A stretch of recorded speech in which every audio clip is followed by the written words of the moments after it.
كن سعيدا كن فريدا عش بفخر في الحياة لا تبالي فالمعالي بالتحدي لا سواه كن سعيدا كن فريدا عش بفخر في الحياة لا تبالي فالمعالي بالتحدي لا سواه بالتحدي لا سواه حرر النفس ولا تحيا هباء يا ربيعا أنت والعطر الرداء حرر النفس ولا تحيا هباء يا ربيعا أنت والعطر الرداء خذ قرارا وانطلق لا تنتظر ليس كل الناس أهل للعلاء خذ قرارا وانطلق لا تنتظر ليس كل الناس أهل للعلاء ليس كل الناس أهل للعلاء كن سعيدا كن فريدا عش بفخر في الحياة لا تبالي فالمعالي بالتحدي لا سواه كن سعيدا كن فريدا عش بفخر في الحياة لا تبالي فالمعالي بالتحدي لا سواه بالتحدي لا سواه ذلك الدهر الذي ترضى به هل يراك الكون من صناعه ذلك الدهر الذي ترضى به هل يراك الكون من صناعه ودع الأحلام يا فارسنا كن بهذا العصر من أعلامه ودع الأحلام يا فارسنا كن بهذا العصر من أعلامه كن بهذا العصر من أعلامه كن سعيدا كن فريدا عش بفخر في الحياة لا تبالي فالمعالي بالتحدي لا سواه كن سعيدا كن فريدا عش بفخر في الحياة لا تبالي فالمعالي بالتحدي لا سواه بالتحدي لا سواه إنما المشتاق للمجد التليد لن تراه مستكينا كالعبيد إنما المشتاق للمجد التليد لن تراه مستكينا كالعبيد إنه ليث البرايا ثابت يمتطي العز بعزم من حديد إنه ليث البرايا ثابت يمتطي العز بعزم من حديد يمتطي العز بعزم من حديد كن سعيدا كن فريدا عش بفخر في الحياة لا تبالي فالمعالي بالتحدي لا سواه كن سعيدا كن فريدا عش بفخر في الحياة لا تبالي فالمعالي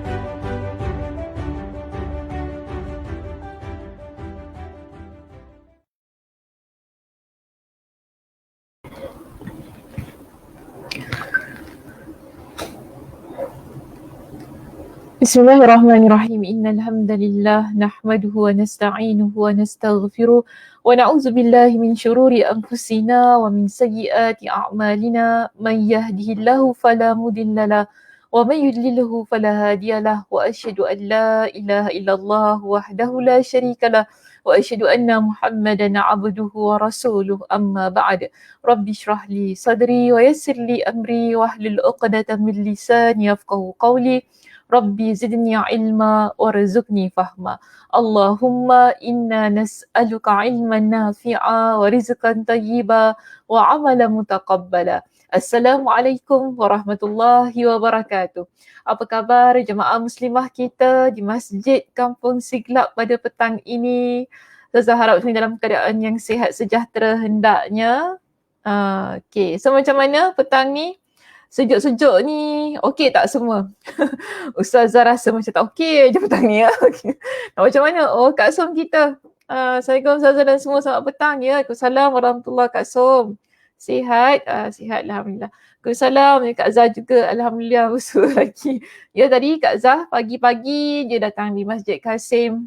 Petang ini dia bersiaran di Masjid Kampung Siglap.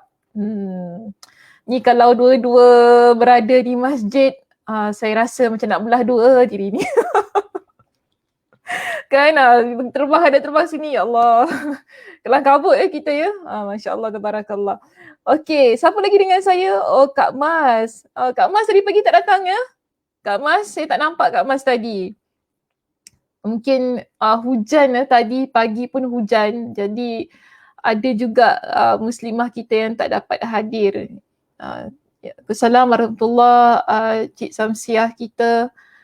Ya, Kak Siti Suja pun ada sambungan kita. Apa tu? Gambar apa itu? Saya dia babai agaknya. Assalamualaikum warahmatullahi. Alhamdulillah. Ya, Asfa. Asfa tak datang kuliah pagi tadi. Ke memang Asfa tak datang? Entahlah Asfa, Ustazah pun tak ingat dah siapa datang, siapa tak datang. Dah macam banyak sangat dah ya Ustazah kuliah mengajar pening kepala. Okey baik, Alhamdulillah muslimah. Pada petang ini kita akan menyambung pengajian kitab kita Ad-Da'wa Ad-Dawa. Ya, kita akan bincangkan beberapa lagi bukan persoalan.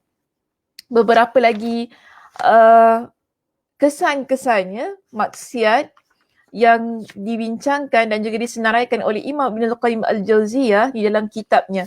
Baik, kita berada di kesan yang keberapa? Di kesan yang keberapa Di poin yang keberapa? Ingat lagi tak siapa yang datang ke kuliah kita?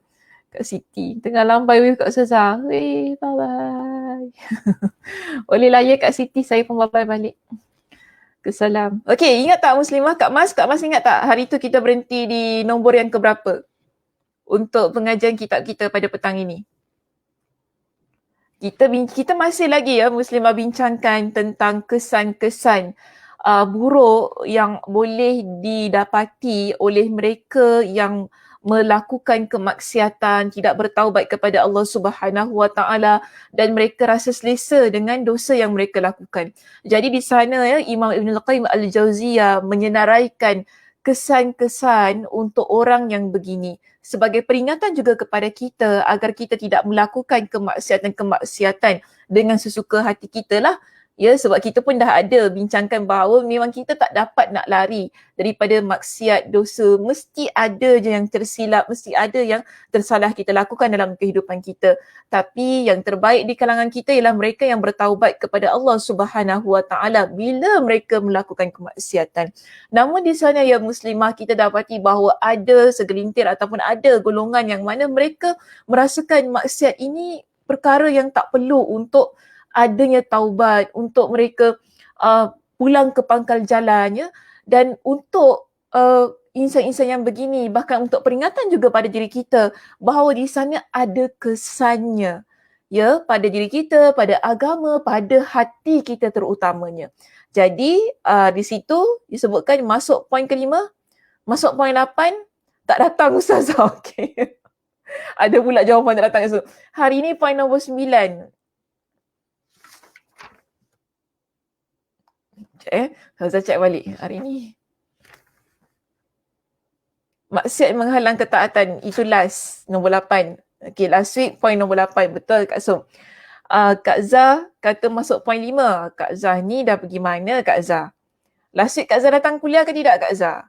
Asfa dia terus terang lah, dia kata tak datang Ustazah last week. Okay, baik. Jadi Kak Mas, hari ni kita sambung point 9. Baik, Kak Mas, Kak Som dan juga Syida berikan jawapan yang sama. Betul. Hari ini kita masuk poin kita yang ke-9. Ya, poin kita yang ke-9 pada hari ini halaman 138, tadi Syida sebutkan 131, so saya rasa jelasnya di sini jika sesiapa yang kitab cetakannya sama dengan Ustazah 138 muka suratnya, tapi jika berbeza 131 sebagaimana yang Syida nyatakan ya di ruangan komen. Baik, muka surat 131 betul Kak Mas juga sebutkan dengan halaman atau muka surat yang sama. Baik, jadi di halaman kita ataupun muka surat kita 131 kita ada poin kita yang ke-9. Ya, poin kita yang 9 menyebutkan tentang 8 ke 9. Ustazah salah. Minta maaf lah, Ustazah tersilap letak nombor di situ. Patut nombor 9 bukan nombor 8. Ya, patut nombor 9 ya, bukan nombor 8. Jangan keliru. Ikut sebagaimana dalam kitab. Baik, nombor 9 kita, kemaksiatan memperpendek dan menghilangkan keberkahan umur. Ataupun dalam bahasa Melayu kita panggil sebagai keberkatan umur. Iaitu sebab tu saya tulis ni, maksiat memendekkan dan menghilangkan keberkatan umur kita. Baik, kita lihat di sini. Imam Ibn Al-Qayyim Al-Jauziyah jelaskan bagaimana kepada kita, jika kebaikan memperpanjangkan umur, jika kita melakukan amal ketaatan, amal soleh dalam kehidupan kita, ya, amal soleh kita boleh menjadi faktor ataupun penyebab kepada panjangnya umur kita. Boleh, ya. Bererti bila seseorang dia menderhaka kepada Allah, itu bererti kedurhakaan mengurangi umur. Kebaikan panjangkan umur kita, ya, kebaikan panjangkan umur kita, kederhakaan dia pendekkan umur kita. Dia sebaliknya, opposite-nya lah ya, begitu keadaannya.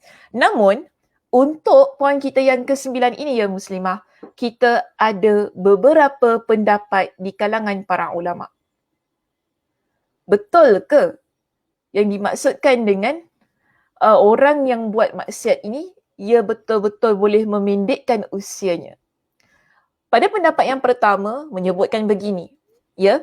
Pendapat yang pertama dia kata sebahagian orang berpendapat bahawa yang dimaksud dengan berkurangnya umur bagi pelaku maksiat adalah hilangnya keberkatan umur. Jadi ini pendapat yang pertama. Ya, pernyataan inilah yang benar kerana ia merupakan sebahagian akibat dari maksiat. Jadi Imam Ibn Al-Qayyim kata apa? Pendapat yang pertama ini yang benar. Kerana itulah akibat daripada orang yang suka melakukan kemaksiatan. Jadi umurnya ada, usianya ada, belum meninggal dunia lagi tetapi tidak berkat kehidupannya. Ini pendapat yang pertama. Bukan kita kata pendekkan umur dia, kan? Kita nampak orang buat maksiat, oh tak lama lagi lah dia tu ya. Bukan gitu muslimah. Jadi kalau kita rujuk kepada pendapat yang pertama ini, maksudnya ialah kehidupannya ada, umurnya ada. Namun hidupnya dilihat sebagai hidup yang tidak berkat lantaran bergelumang dengan dosa demi dosa. Pendapat yang kedua, ya, pendapat yang kedua di sini menyebutkan begini. Iaitu jika kita rujuk dalam kitab kita, ya, sebahagian lagi berpendapat bahawa kemaksiatan memang benar-benar mengurangi umur. Kemaksiatan memang benar-benar mengurangi umur kita. Sebagaimana halnya dengan maksiat mampu mengurangi rezeki. Kita pernah bincangkan bukan, orang yang melakukan kemaksiatan ia boleh mengurangkan rezeki dia, boleh menghalang ataupun menutup pintu rezeki dalam hidup dia. Itu poin yang keberapa? Boleh saya lihat komen daripada jemaah kita di sini. Poin yang keberapa kita bincangkan tentang orang yang melakukan maksiat, kesannya antaranya ialah boleh menghalang rezeki masuk dalam hidup dia. Itu poin yang keberapa? Buka buku balik, tengok. Alah, buka buku balik. Poin yang keberapa tu? Ya, poin yang kedua. Jadi pada poin yang kedua kita dah bincangkan dan Ustazah pun dah datangkan dalil-dalilnya lah, ya, berkenaan dengan poin yang kedua itu, bila orang dia melakukan kemaksiatan, Allah akan kurangkan rezekinya, halang rezeki untuk masuk dalam kehidupan dia. Sebaliknya, orang yang bertakwa kepada Allah, Allah berikan rezeki kepada dia dengan jalan yang tidak disangka-sangka. Kita dah discuss ya tentang hal itu. Ya, Kak Som juga berikan jawapan yang sama sebagaimana Kak Zah. Poin yang kedua. Jadi muslimah boleh rujuk ya pada poin yang kedua. Jika sekiranya ada yang terlepas mengikuti perbincangannya, boleh lihat kepada video-video kita yang lepas. Baik. Jadi di sini jika maksiat dia boleh mengurangkan rezeki, menghalang daripada masuknya rezeki dalam kehidupan kita, kenapa pula kita tak boleh kata orang yang melakukan maksiat boleh memendekkan umur dia? Jadi untuk mereka yang berpegang kepada pendapat yang kedua, dia kata apa? Benar, betul. Bila orang buat maksiat, seseorang yang melakukan kemaksiatan, dia boleh mengurangkan umur dia. Kerana apa? Itu adalah atas kuasa Allah Subhanahu Wa Taala. Allah Subhanahu Wa Taala maha berkuasa untuk menetapkan tentang hal tersebut. Allah boleh buat apa sahaja ya untuk mereka yang melakukan kemaksiatan. Jadi sebab itu dia kata di sini Allah telah menjadikan banyak sebab yang mampu menambah dan mengurangi keberkahan rezeki. Oleh sebab itu keberkahan dalam umur juga mempunyai banyak sebab yang mampu menambah dan menguranginya. Maksudnya untuk mereka yang berpegang kepada pendapat yang kedua di sini, ya, mereka jelaskan begini. Allah berikan kepada kita dengan banyak sebab yang boleh menjadi punca kurang dan bertambahnya rezeki seseorang. Maka begitu juga Allah boleh menentukan banyak juga sebab mengapa umur seseorang boleh jadi pendek dan umurnya boleh bertambah. Ya, boleh bertambah, maknanya dipanjangkan usianya. Dan mereka berpendapat begini, ya, di situ kita ada perenggan yang berikutnya menjelaskan kepada kita, penambahan dan pengurangan umur dengan pelbagai sebab bukanlah perkara yang tidak boleh diterima. Maknanya kurangnya umur, bertambahnya umur dengan sebab-sebab yang begini kan sesuatu yang seharusnya boleh diterima. Boleh masuk akal lah maksudnya dia kata. Sebab rezeki, usia, bahagia, derita, sihat, sakit, kaya dan miskin hadir sesuai dengan ketetapan Allah Azza wa Jal. Semuanya di atas tangan Allah Subhanahu wa Ta'ala. Allah mampu untuk buat apa sahaja ya yang Allah inginkan terhadap diri kita sebagai hamba Allah. Lebih-lebih lagi bila kita ni adalah seorang yang taat kepada Allah ataupun seseorang yang melakukan kemaksiatan.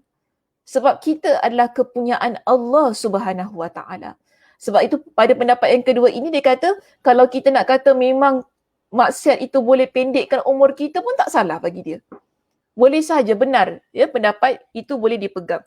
Namun dia menetapkan apa sahaja yang dikehendaki tersebut dengan pelbagai sebab yang memang dibuat mengarah kepada terjadinya akibat. Jadi itu pendapat yang kedua. Ya, kita pergi kepada pendapat yang ketiga. Apa kata pendapat yang ketiga? Dia begini ya muslimah. Golongan yang lain berkomentar. Apa komentarnya? Maksiat dikatakan mengurangi umur kerana hakikat kehidupan sebenarnya adalah hidupnya hati. Pendapat yang ketiga kata gini. Umur berkurang kerana kehidupan sebenar ialah hati yang hidup. Jadi, kita kalau hidup tapi hati kita mati, kita tak dianggap sebagai hidup. Boleh faham ya? Kita ni hidup sekarang ni. Tapi kalau jiwa kita mati, hati kita ni kan, dia tak berfungsi sebagaimana yang seharusnya ataupun sebagaimana yang Allah Subhanahu Wa Taala amanahkan kepada kita. Maka ia tak dianggap sebagai adanya kehidupan yang sebenarnya. Sebab itu dikatakan umur itu boleh berkurang kerana hatinya dah mati. Orang yang dikatakan ada umur yang bertambah kerana apa? Hati dia hidup. Ini pendapat yang ketiga. Maka sebab itu dia kata begini. Jadi, pada hakikatnya yang dimaksud dengan kehidupan adalah hidupnya hati kita. Seberapa lama hati itu hidup, maka sepanjang itulah umur manusia. Bagaimana kita nak menghidupkan hati kita? Dengan keimanan kepada Allah. Amal soleh. Zikir kepada Allah. Ya, hiasi hati kita dengan hal-hal yang baik. Hal-hal yang tidak mengotorkan ia, kan? Kalau kita kata hal yang tidak mengotorkan ia, maknanya hati kita bersih, suci daripada dengki, rasa iri hati, nak menzalimi orang lain, rasa benci, semua tu tak ada. Baru hati kita ni dikatakan sebagai hati yang hidup. Ada kehidupan dalam diri kita. Tapi bayangkan, jika hati seseorang ada penyakit. Penyakitnya apa tadi yang saya sebutlah? Ada dengki, ada benci, kan ada macam-macam lah masalah jiwa dia. Yang mana dia rasa hati dia ni tak tenang kerana kemaksiatan-kemaksiatan yang dia lakukan.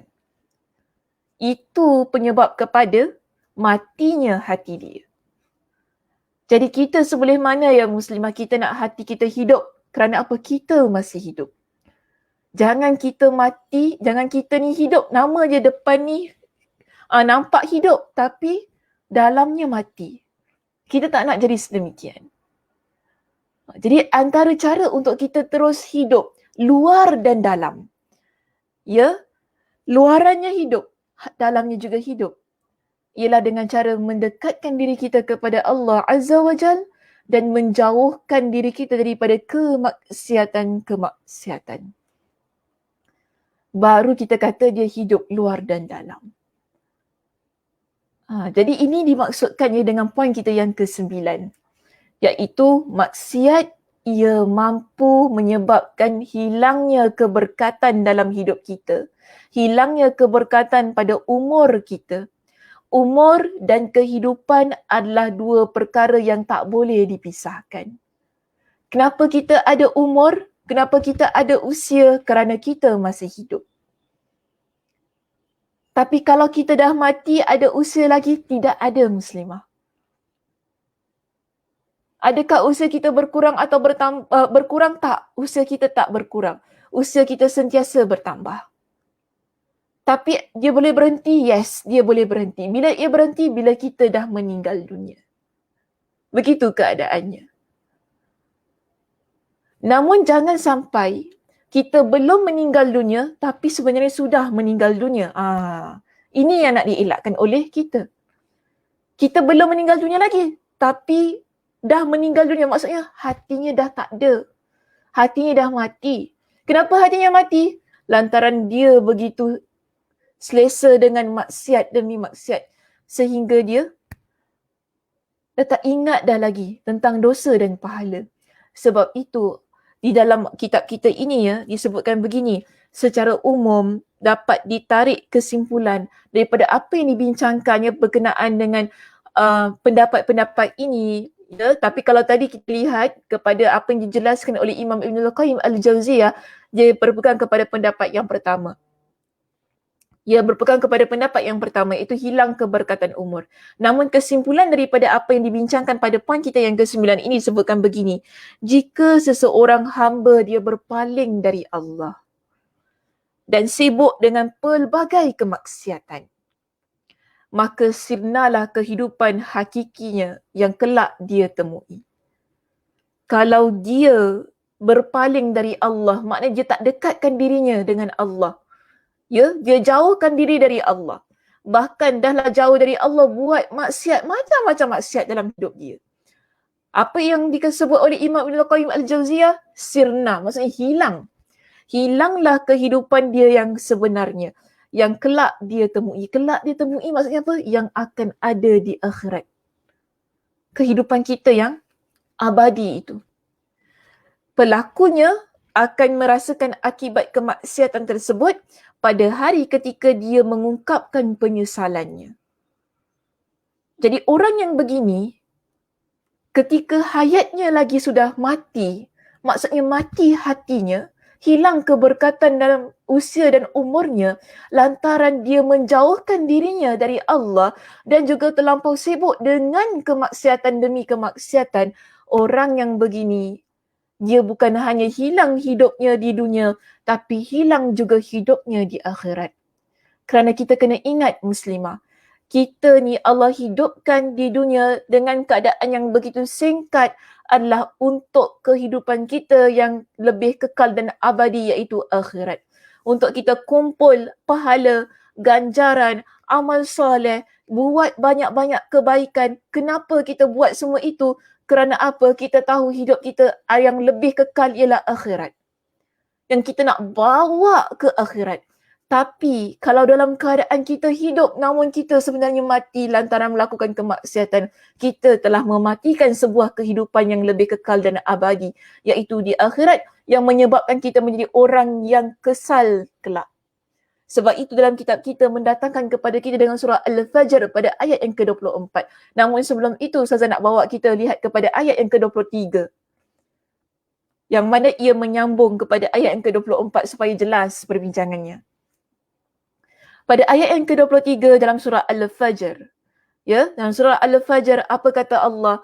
Allah Subhanahu Wa Taala mengingatkan penyesalan kita nanti bila kita mematikan diri kita di dunia ini, ya, dengan maksiat demi maksiat yang menyebabkan hilang keberkatan umur, matinya hati kita yang kita tak ingat dengan sebuah kehidupan yang lebih kekal dan abadi. Allah kata apa pada waktu itu?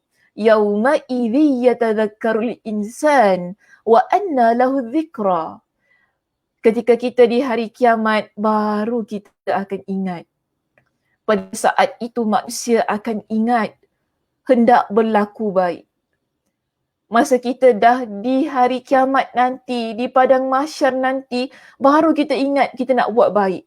Baru kita ingat nak buat amal soleh. Baru ingat nak amal ibadah. Tapi Allah tanya pada kita. Dan bagaimana ingatan itu akan berguna lagi kepadanya? Adakah pada masa kita di hari kiamat kelak, bila kita ingat tentang kita nak buat baik, bila kita ingat tentang kita nak amal soleh, bila kita ingat nak beribadah kepada Allah, adakah itu berguna pada diri kita? Allah kata tak guna. Waste time. Masa tu nak ingat lagi, kenapa kat dunia aku tak buat baik? Kenapa kat dunia aku tak buat amal soleh? Kenapa kat dunia aku tak tinggalkan kemaksiatan? Kita akan ingat semua itu muslimah. Di mana? Di hari akhirat. Kerana apa? Pada masa itu, Allah katakan, yaqulu ya laitani qaddamtu li hayati. Dia pun berkata pada dirinya, alangkah baiknya kalau aku dahulu sediakan amal-amal baik untuk hidupku di sini. Kan? Baru dia sedar. Kalau dulu masa di dunia, aku sediakan amal-amal baik, bukankah itu lebih baik untuk aku? Untuk hidup aku di sini. Sebab dulu masa hidup, tak ingat. Tak ingat tentang satu kehidupan yang lebih kekal. Tak ingat dengan satu kehidupan yang lebih abadi. Yang dia ingat ialah nak puaskan nafsu dia, nak ikutkan apa yang dia rasa ketika dia hidup di muka bumi ini. Yang dia rasa, oh aku nak enjoy, aku nak happy, tak lantak lah, apa pun tak kisahlah, dosa pun dosa lah, kan. Inilah masanya untuk aku buat semua ni. Nanti dah mati dah tak boleh dah nak enjoy. Ada orang fikir begitu muslimah. Tapi betul lah dah mati dah tak boleh enjoy. Tapi adakah dah mati nanti kita boleh beramal soleh? Tak boleh. Sebab tu tadi saya kata kita hidup di dunia ini singkat. Ya, hidup kita di dunia singkat. Kehidupan yang singkat itulah masanya untuk kita kumpul banyak kebaikan amal pahala untuk satu kehidupan yang lebih panjang. Allah beri peluang kepada kita sebenarnya.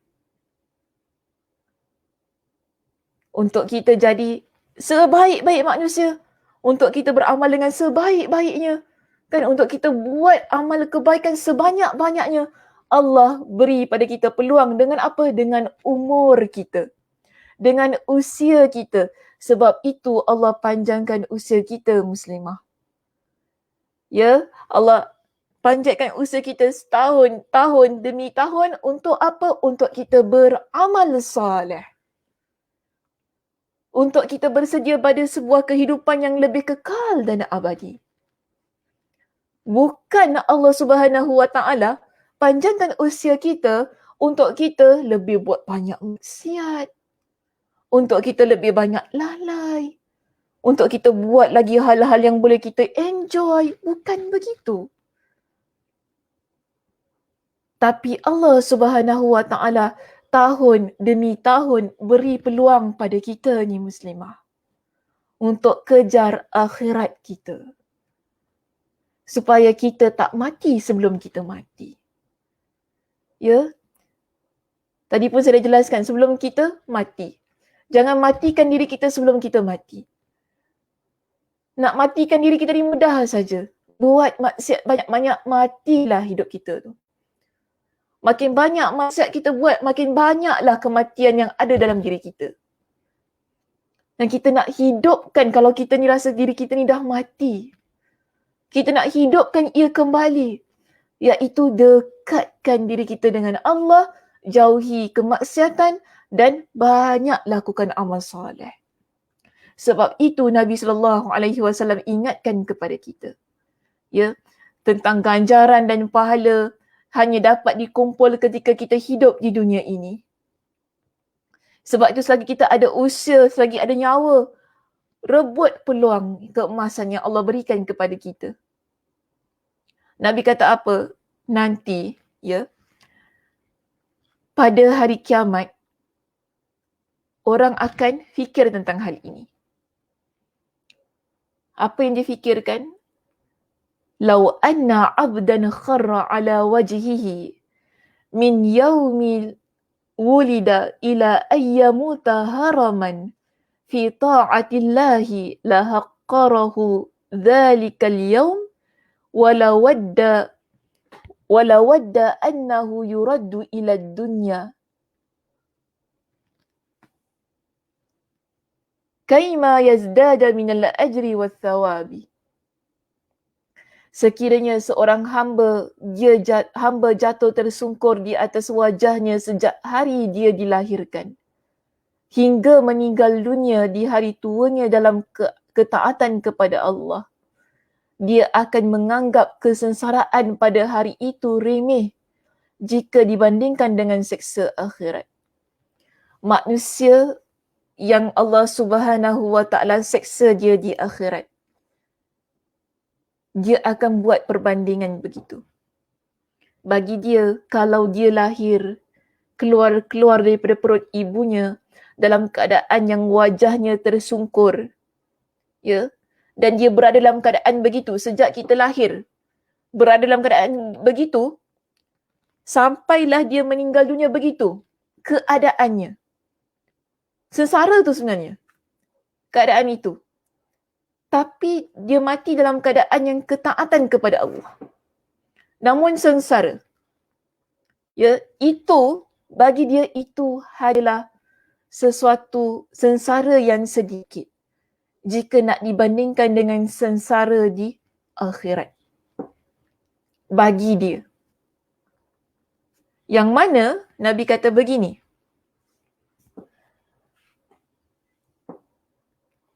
dia akan menganggap kesengsaraan pada hari itu remeh jika dibandingkan dengan seksa akhirat.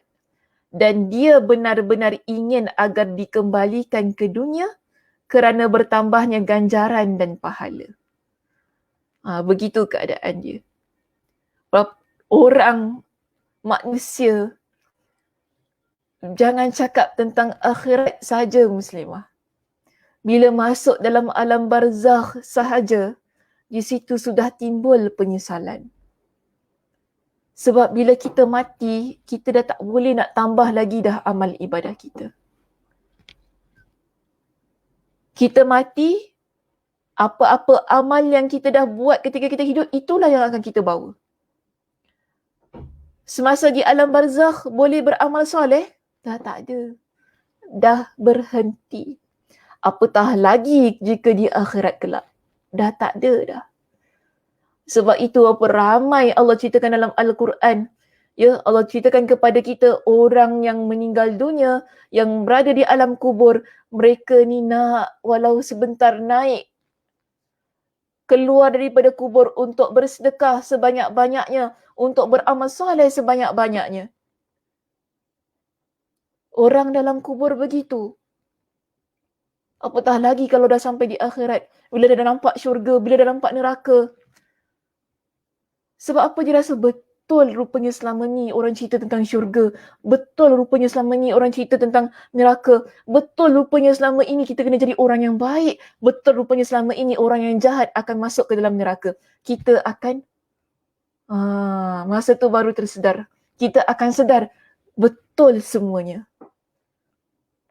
Dan kita akan bertanya pada diri sendiri, kenapa aku tak buat?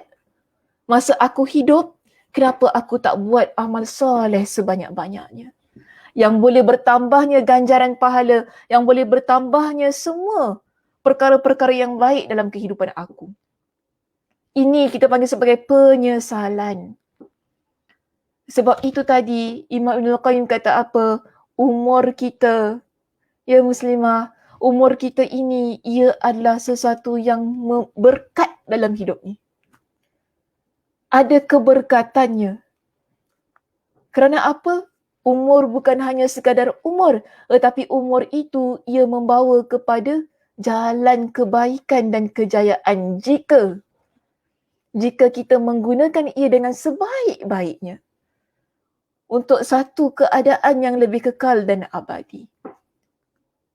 Saya ulang sekali lagi, kalau kita gunakan usia kita pada jalan kemaksiatan, pada jalan kemungkaran, pada jalan untuk tidak mentaati Allah Subhanahu Wa Taala, kita buatlah semua perkara-perkara maksiat, lalu kita mati dalam keadaan yang sedemikian, kita telah menggunakan usia kita dengan sia-sia, yang akhirnya kita akan jadi sebagaimana orang-orang yang telah Allah Subhanahu Wa Taala sebutkan dalam surah Al-Fajr itu tadi, dan juga yang surah Al-Fajr ayat 23 hingga 24 ini, dan juga sebagaimana hadis Nabi sallallahu alaihi wasallam yang baru kita bincangkan. Bila kita dah bincangkan poin kita yang ke-9 ini, ada tak rasanya kita ni nak bersenang lenang setelah kita melakukan kemaksiatan? Kita tak boleh bersenang lenang, kita tak boleh rasa happy dengan maksiat yang kita buat ni, muslimah. Bila kita buat maksiat, kita kena cepat-cepat kembali ke pangkal jalan. Jangan tunggu esok, jangan tunggu lusa, jangan tunggu 100 tahun akan datang. Kan? 100 tahun tu lama tu. Saya gunakan analoginya tu. Jangan tunggu 100 tahun nanti akan datang. Tak apa. Maksud saya apa? Yang 100 tahun ni lah, kita tunggu seru. Ramai orang tak apa, aku tunggu seru. Seru apa kita nak tunggu tu? Seru malaikat maut. Seru malaikat maut datang dulu macam mana? Sebab kita tak pernah tahu sampai bila umur kita ini akan Allah tambah. Mungkin tahun ini Allah tambah, tapi belum tentu kita akan bertemu dengan tahun hadapan. Walaupun kita kata alah Zazal lagi 2 minggu tahun depannya, sekejap aja kan tiba-tiba dah tahun depan. Belum tentu muslimah kita akan jumpa tahun depan. Belum tentu. Sebab itu jangan tunggu seru. Ya, jangan tunggu seru bila nak jadi orang baik, bila nak buat baik, bila nak beramal soleh, tak perlu tunggu. Sebagaimana ramai antara kita yang tak pernah tunggu bila nak buat maksiat ni. Adakah kita tunggu nantilah nak buat maksiat dia? Nak ngumpat, tunggu dulu. Bila nak ngumpat kejap, nak ngumpat aku fikir dulu aku nak ngumpat ke tak. Orang kalau nak ngumpat, terus ngumpat muslimah. Dia tak ada fikir-fikir. Ni kita dalam keadaan berdosa ni kan. Kita kalau nak mengata orang, kita terus mengata. Kita tak nak fikir-fikir. Sekejap aku nak fikir dulu, aku nak ngata ke tidak Tak ada. Kita kalau cakap, kau tahu bila engkau tahu apa dia. Cakap tak berhenti-berhenti. Itu keadaan dia. Tapi kalau nak buat baik ni, ya Allah, punya tunggu tak tahu sampai bila. Nantilah. Esoklah. Akhirnya dah tak ada esok. Tiada esok lagi. Itu macam cerita Jin Samsudin lama-lama. Tiada esok. Tiada esok lagi ya. So kita jangan tunggu esok. Jangan tunggu lusa. Jangan tunggu tulat. Jangan tunggu. Nak buat baik, buat terus. Ya. Nampak ada orang susah, rasa kita mampu untuk bantu. Jangan tunggu. Tak apa. Nantilah. Dia minta derma Dia minta derma. Nantilah. Tunggu esok Aku ni malas derma Tengok kalau esok rasa nak derma, aku derma. Tak boleh gitu kita ni. Sebab ia benda yang baik. Ya, jangan jadikan, sebab kita dah bincangkan pada minggu lepas, pada poin kita yang ke-8, maksiat itu dia akan menghalang kita buat ketaatan, bukan? Itu bahayanya.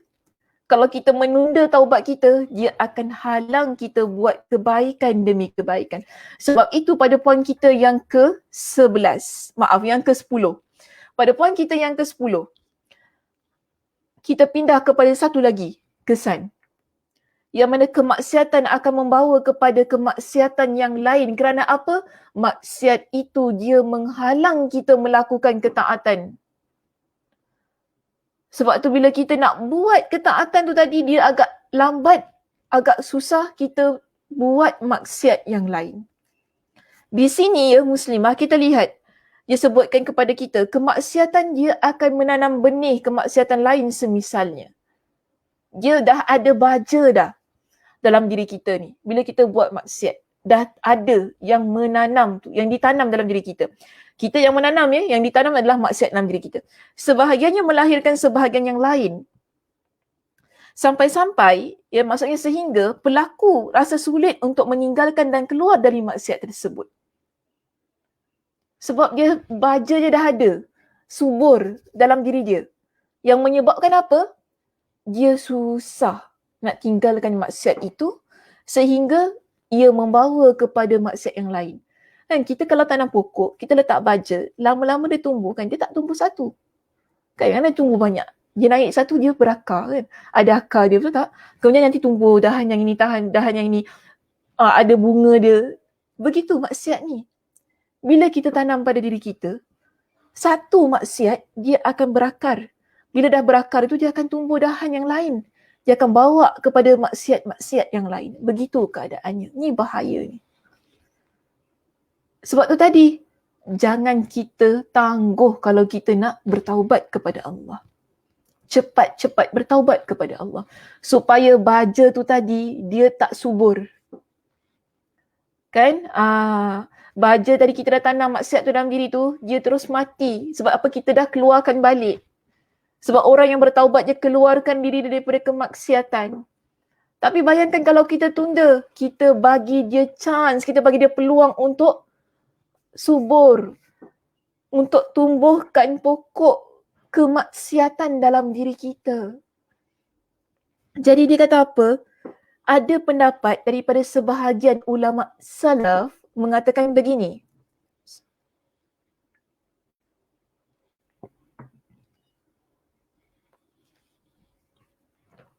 Sebahagian ulama salaf mengatakan hukuman dari keburukan adalah munculnya keburukan setelahnya. Antara azab, antara hukuman untuk pelaku maksiat ialah muncul maksiat yang lain. Sedangkan ganjaran dari kebaikan adalah munculnya kebaikan sesudahnya. Sama, bila kita buat perkara yang baik, dia akan terus motivasi kita untuk buat perkara yang baik berikutnya. Dia begitu. Jika seorang hamba melakukan kebaikan, maka kebaikan lain akan berkata kepadanya, amalkan aku juga. Apabila dia melakukannya, maka kebaikan yang lain lagi akan mengatakan hal yang serupa. Demikianlah seterusnya. Hasilnya, berlipat gandalah keuntungan dan bertambahlah kebaikan. Demikian juga maksiat. Hal ini terus berlangsung hingga ketaatan atau kemaksiatan menjadi satu sifat dan kebiasaan yang melekat dan tetap pada diri seseorang. Kita bila buat satu maksiat yang lain itu dia mengajak kita, dia motivate kita ni untuk buat dia. Kita dah buat satu maksiat mula-mula ni kita, contoh saya kata macam ni. Kadang-kadang kan kita lihat satu kes yang berlaku. Dia dah bunuh orang. Itu maksiat kena bunuh orang. Tapi adakah dah bunuh-bunuh gitu saja? Dia akan bawa kepada satu lagi jenayah yang lain. Macam mana saya nak hapuskan benda yang dah saya bunuh? Nampak tak? Dia pergi kepada satu lagi. Mungkin tak apa, kita potong-potong dia masuk dalam luggage, kita buang dia dekat sungai. Nampak tak benda tu? Dia bawa kepada satu lagi maksiat, satu lagi kejahatan. Lepas tu kita bakar dia, hilang dia. Kita potong-potong-potong je, lepas tu kita bakar dia, hilang dah. Dah tak jejak kesan. Dia bawa kepada satu demi satu. Itu kita kata jenayah yang besar lah, ya, yang dahsyat. Tapi kalau yang paling kecil senang lagi ni. Bila kita dah mula bohong pada seseorang, kan? Kebohongan itu dia akan buat kita, ajak kita buat maksiat yang lain. Sebab itu para ulama kata apa, seboleh mana kalau bohong itu dapat dielakkan, elakkan. Kalaupun pada keadaan yang memang betul ada dibenarkan untuk kita berbohong. Kan? Tapi kalau boleh elakkan, elakkan. Sebab bimbang nanti dia bawa kepada kebohongan yang lain. Yang akhirnya, pembohongan demi pembohongan, dia non-stop. Gitu maksiat ni. Jadi susah sebenarnya. Kalau kita dah buat satu maksiat, kita tambah dengan maksiat yang lain, dia dah top up. Sebagaimana yang last week kita bincangkan, ada titik hitam bukan dalam hati kita, dia akan gelapkan hati kita sehingga hati itu tak nampak lagi jalan. Jalan yang baik, jalan hidayah, tak nampak dah benda tu. Ia menggelapkan. Sebab apa? Dia ikutkan, dia diikuti maksiat demi maksiat. Dan di sini, dia kata, kalau kita rujuk pada halaman yang berikutnya, jika orang yang senantiasa berbuat kebaikan, dia meninggalkan sebahagian ketaatan, nescaya jiwanya menjadi sesak dan bumi yang luas pun terasa sempit. Dia ibarat ikan yang terpisah dari air, jiwanya akan kembali tenteram jika dia mengerjakan lagi apa yang telah ditinggalkan. Orang yang buat baik begitu muslimah. Kita kalau dah biasa buat perkara-perkara yang baik, amal soleh, cuba sekali kita buat benda yang jahat. Kita tak tenang. Contoh, orang yang biasa solat, satu waktu dia tertinggal, rasa tenang ke hidup dia? Tak.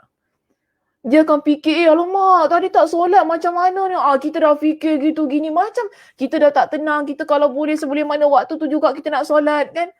Mungkin sebab kita terlupa tadi tidur ke apa sebagainya, terlupa terus, tak ingat. Tiba-tiba terus masuk asar. Macam mana? Malam ada orang malam baru nak tidur tu ingat. Tadi aku tak solat zuhur rupanya. Aku tak solat zuhur. Agak-agak tenang ke nak tidur? Tak. Dia akan bangun waktu tu juga je qada solat dia. Itu orang yang dah biasa buat hal-hal yang baik. Contohnya solat. Dan Imam Ibn Qayyim kata apa? Kalau orang yang dia biasa buat benda-benda yang jahat ini, bila dia buat benda baik, dia rasa macam weird. Aku buat baik lah. Macam tu kan. Macam tak kena lah. Macam tak kena. Itu macam bukan aku pula buat baik. Dia rasa gitu. Yang akhirnya kata, jangan buat lah, macam geli je buat benda baik ni. Buatlah benda jahat. Tak kena, aku bukan orang macam ni. Dia akan buat benda yang jahat semula. Sebab apa? Benda tu dah sebati pada diri dia. Orang yang baik dengan kebaikan telah sebati pada diri dia sehingga bila dia buat satu sahaja kemaksiatan, dia akan jadi gusar, jiwanya akan sempit, dia seperti mana ikan yang terkeluar daripada air. Keadaannya sama. Orang yang dah sebati dalam hidup dia dengan kemaksiatan demi kemaksiatan, dia buat satu je benda baik. Dia rasa tak selesa. Aku buat baik. Aku buat baik ke? Dia rasa macam tak kena. Bila dia rasa tak kena, dia akan kembali kepada kejahatan. Sebab hal itu sudah sebati dalam diri dia.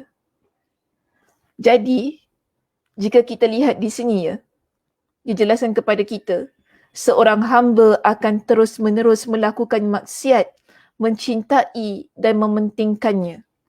Kita kalau buat maksiat ni muslimah, kita akan cinta dengan maksiat itu. Kita akan pentingkan maksiat itu. Bila keadaan kita yang dah sebati dengan maksiat, yang menyebabkan kita ni cinta kepada kemaksiatan, kita pentingkan kemaksiatan lebih daripada segala-galanya. Apa yang berlaku? Imam Ibn Qayyim Al-Jauziyah kata apa? Allah mengutus syaitan-syaitan kepadanya untuk membantunya dalam melakukan maksiat tersebut.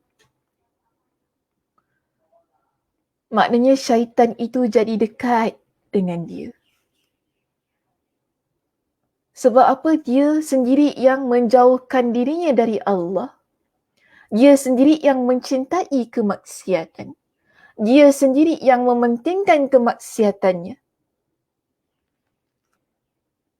Maka adakah peluang untuk Allah berikan kepada dia ruang supaya malaikat dekat dengannya? Malaikat tak dekat ya dengan orang buat maksiat. Muslimah kena ingat itu. Yang dekat dengan kita adalah syaitan bila kita adalah pelaku maksiat. Dan Allah biarkan begitu keadaannya.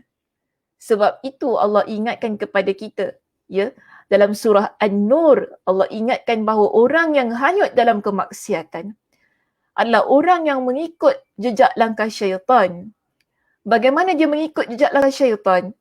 Allah kata begini, ya, orang yang beriman, kita sekarang ni muslimah, kita mengaku diri kita sebagai seorang yang beriman kepada Allah, ya, Allah kata apa? Orang yang beriman begini keadaannya. Ya ayyuhallazina amanu la tattabi'u khutuwati syaitan. Allah ingatkan kepada kita ni sebagai seorang yang beriman, sebagai seorang yang muslimah, bahawa jangan ikut jejak langkah syaitan. Dan Allah ingatkan kepada kita, wa may yattabi' khutuwati syaitan, sesiapa yang menurut jejak langkah syaitan, fa innahu ya'muru bil fahsya'i wal munkar, maka sesungguhnya syaitan itu sentiasa menyuruh pengikut-pengikutnya melakukan perkara yang keji dan perbuatan yang mungkar. Sebab itu tadi kita buat dosa demi dosa, maksiat demi maksiat. Sebab apa? Kita dah suburkan kemaksiatan dalam diri kita. Kita cinta kemaksiatan itu. Kita pentingkan kemaksiatan itu sehingga ia berakar dalam diri kita. Dan syaitan dekat dengan kita. Sebab apa? Itulah langkah syaitan yang kita letakkan dalam diri kita. Bila kita dah letakkan langkah syaitan dalam diri kita, syaitan itu dekat pada diri kita, kita akan terus ikut tunjuk ajar dia. Itulah penyebab kita ni menjadi orang yang tidak meninggalkan kemaksiatan. Ataupun susah untuk meninggalkan kemaksiatan. Sebab apa? Syaitan itu dia ajak kita kepada fahsya wal munkar. Syaitan itu suruh kita buat perkara-perkara yang keji dan perkara yang mungkar. Walaula fadlullahi alaikum wa rahmatuhu ma zaka minkum min ahadin abada. Allah kata, dan kalaulah tidak kerana limpah kurnia Allah dan rahmatnya kepada kamu, nescaya tidak ada seorang pun di antara kamu menjadi bersih dari dosa-dosanya selama-lamanya. Akan tetapi Allah membersihkan sesiapa yang dikehendaki menurut undang-undang peraturannya. Dan ingatlah Allah Maha mendengar lagi Maha mengetahui. Allah kata begini kepada kita muslimah. Kita betul, kita buat maksiat demi maksiat. Sehingga kita susah nak tinggalkan maksiat. Tapi Allah kata, walaula fadlullah. Tapi kalau bukan kerana limpah kurnia dan rahmat Allah kepada kita, kita akan selama-lamanya dalam keadaan kemaksiatan itu. Apa limpah kurnia dan rahmat Allah kepada kita? Taubat. Allah buka ruang pintu taubat seluas-luasnya kepada hamba-Nya yang bermaksiat, sebesar apa pun maksiatnya. Itu namanya rahmat Allah. Kurniaan Allah kepada kita ni hamba Allah. Allah bagi. Betul? Kita ikut jejak langkah syaitan tadi. Kita buat maksiat demi maksiat sehingga maksiat itu berakar pada diri kita. Tapi dalam keadaan maksiat itu berakar dalam diri kita, ya, yang susah kita nak keluarkan, bila kita bertaubat kepada Allah, Allah terima taubat kita. Sebab tu tadi apa kata Allah? Kalau bukan kerana walaula fadlullahi alaikum wa rahmatuhu. Kalau bukan kerana kurniaan Allah ke atas kalian dan rahmatnya, yang mana Allah itu menjadikan kamu bersih dari dosanya, engkau akan jadi orang yang berdosa selama-lamanya. Tapi Allah Subhanahu Wa Ta'ala masih bagi kita peluang dan ruang. Dengan apa? Usia yang kita ada tadi. Umur kita, kehidupan kita. Untuk bertaubat kepada Allah, kembali ke pangkal jalan supaya kita tak mati dalam keadaan dosa-dosa kita. Ini kurniaan, ini rahmat Allah yang perlu kita kejar dan kita rebut selama mana kita ada nafas. Imam Ibn Kathir rahimahullah dalam kitabnya ketika dia menjelaskan maksud khutuwat syaitan di sini. Apa kata dia? Dia berikan kepada kita dengan beberapa pendapat tentang hal ini. Ya, bila Allah kata jangan ikut jejak langkah syaitan, maksudnya jangan buat perbuatan-perbuatan syaitan iaitu jahat dan dosa. Kadang-kadang bukan syaitan yang hasut kita muslimah, tapi memang kita sendiri yang nak buat. So kita pun kadang-kadang janganlah asyik salahkan setan je kan. Kenapa buat ni maksiat ni? Setan, saya ikut cakap setan nak buat macam mana ustazah, setan goda saya. Tak, bukan gitu. Kadang-kadang kita sendiri yang buat. Ya, bila kita dah buat, syaitan tu lah yang bagi motivasi kepada kita buat seterusnya. Kadang-kadang begitu keadaannya. Sebab itu, bila kita kata ikut jejak langkah syaitan, ialah bila kita ni buat perbuatan syaitan, kita buat perkara yang jahat dan dosa. Menurut kepada riwayat Ikrimah, ya, ini dalam kitab tafsir Imam Ibn Kathir, beliau menukil pendapat daripada Ikrimah. Ikrimah menyebutkan apa? Langkah-langkah syaitan itu adalah pujuk rayu syaitan. So ada keadaan yang mana kita buat dosa, yang kita ikut jejak langkah syaitan bila kita ikut pujuk rayu dia. Tapi adanya tidak sebagaimana pendapat yang pertama. Yang mana kita buat, memang kita buat because kita yang hendak. Ya. Kalau kita lihat kepada pendapat Qatadah di sini, Qatadah kata apa? Semua tindakan maksiat adalah langkah-langkah syaitan. Tak kiralah apa bentuk maksiat yang kita buat, dosa besar, dosa kecil, semua itu adalah langkah-langkah syaitan. Kerana apa? Ia adalah maksiat, maka semua yang kita masukkan ia dalam maksud maksiat, dosa, jahat, itulah langkah syaitan yang perlu kita jauhi. Sebagai orang yang beriman kepada Allah. Kerana orang yang beriman kepada Allah, dia takkan ikut jejak langkah syaitan itu. Kerana apa dia tahu? Tadi Allah Subhanahu Wa Taala ingatkan kepada dia sebagai seorang yang beriman. Orang yang ikut jejak langkah syaitan itu, ya, dia akan ikut pujuk rayu syaitan yang berikutnya, yang ajak dia supaya buat perkara keji dan perkara yang mungkar.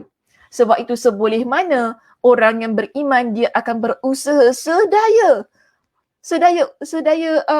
upaya untuk dia elakkan daripada melakukan kemaksiatan. Kerana apa? Dia tidak mahu menjadi sebagaimana orang yang disebutkan oleh Allah Subhanahu Wa Taala itu tadi. Jadi muslimah, kita lihat tadi kan, bila Allah kata ikut jejak langkah syaitan itu, dan di sini Imam Ibn Qayyim bila Allah kata jangan ikut jejak langkah syaitan itu, itu maksud saya nak cakap, jangan tersalah faham pula.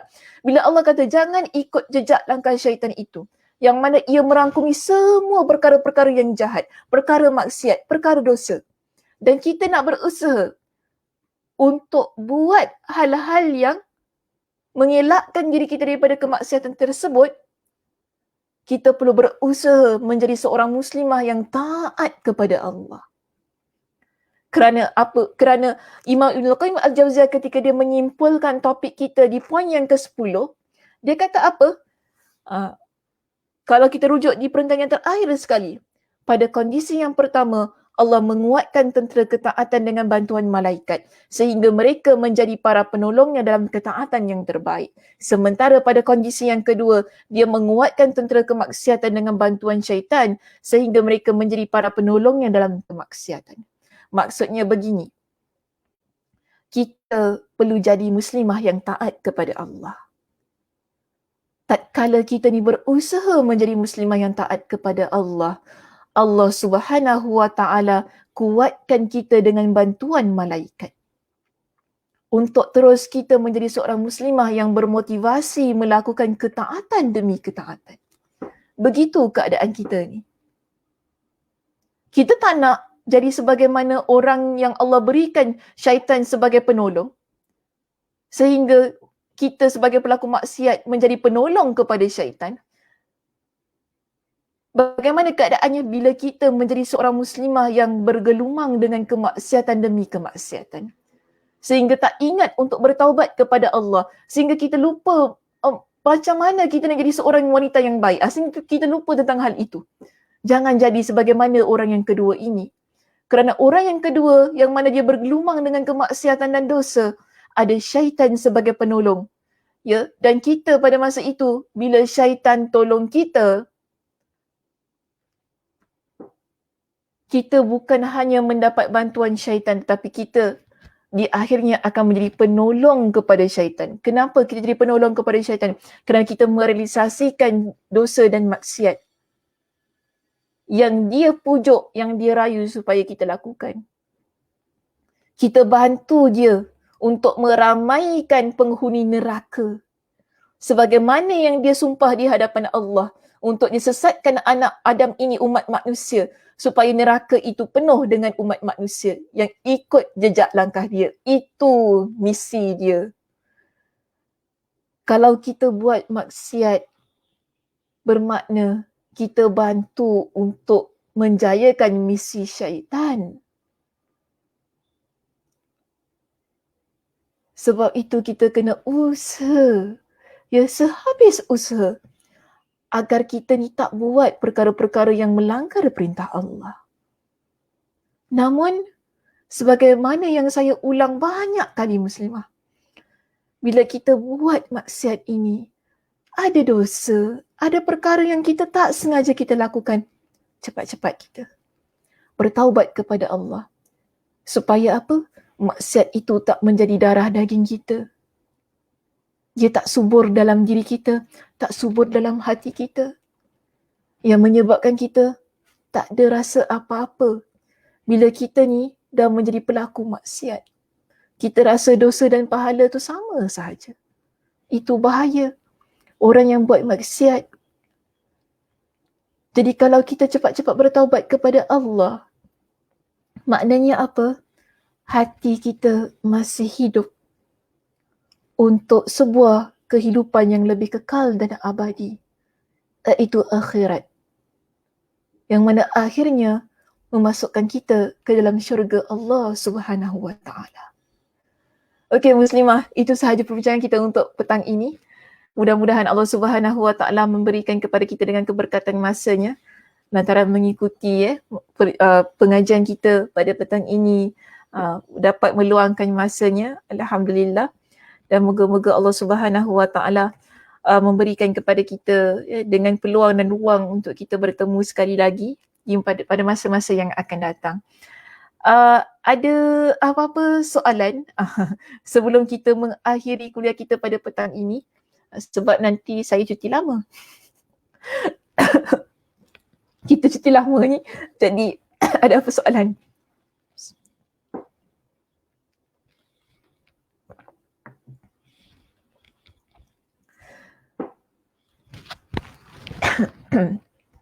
Alhamdulillah, Masya Allah, Tabarakallah, Jazakillahu khairan Ustazah wa iyak.